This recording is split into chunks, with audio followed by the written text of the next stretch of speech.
का युद्ध अपनी अंतिम स्थिति में आ चुका है। बड़े बड़े वीर वीर गति को प्राप्त हो चुके हैं।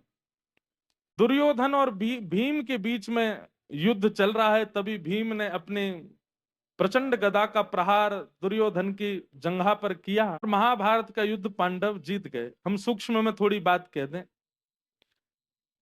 अचेत अवस्था में पड़े हुए दुर्योधन के पास गुरुपुत्र अश्वत्थामा गए और अश्वत्थामा को कह दिया कि अब चाहे जैसे भी करो, हम अगर हस्तिनापुर की राज्य गद्दी पर नहीं बैठ पाए तो ये पांडव भी नहीं बैठने चाहिए। इसी को कहते हैं मात्सर्य दोष, और यही ठाकुर जी को प्रिय नहीं है।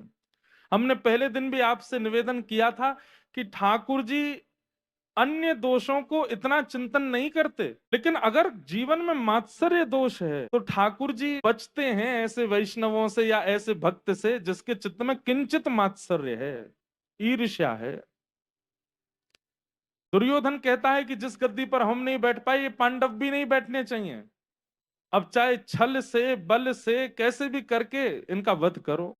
अश्वत्थामा जाते हैं और अर्धरात्रि में ही सोते हुए द्रौपदी के 5 पुत्रों का सर धड़ से अलग कर देते हैं।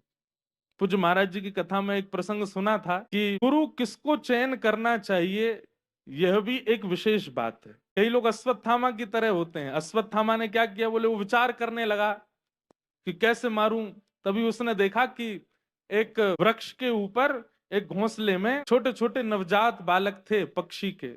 विशेष रूप से जो कौवा होता है, कौवा और कोयल, उनके छोटे छोटे बालक। और उल्लू रात में जगता है तो उस ढूंढ ढूंढ करके विशेष रूप से कौवा जो होता है इसी का ही वो वध करता है। और उसके पीछे एक पंचतंत्र की कथा भी पूज्य महाराज जी ने सुनाई थी। उल्लू ने जब सोते हुए उन बालकों को मारा तो उनको देख करके अश्वत्थामा कहता है, बोले ये तरीका बढ़िया है। जागते हुए प्रकाश रूप में पांडवों के साथ में युद्ध करना बड़ा मुश्किल है, लेकिन सोते हुए अर्धरात्रि में इन पांडवों को मैं मार सकता हूं। आप कहेंगे इसमें इतनी विचार की बात क्यों है? क्योंकि विचार की बात है कि यह धर्म युद्ध है। यहाँ सूर्यास्त के बाद युद्ध नहीं होता। सूर्यास्त के बाद किसी एक दूसरे पर प्रहार आदि नहीं किया जाता। यह धर्म धर्म से लड़े जाने वाला युद्ध है।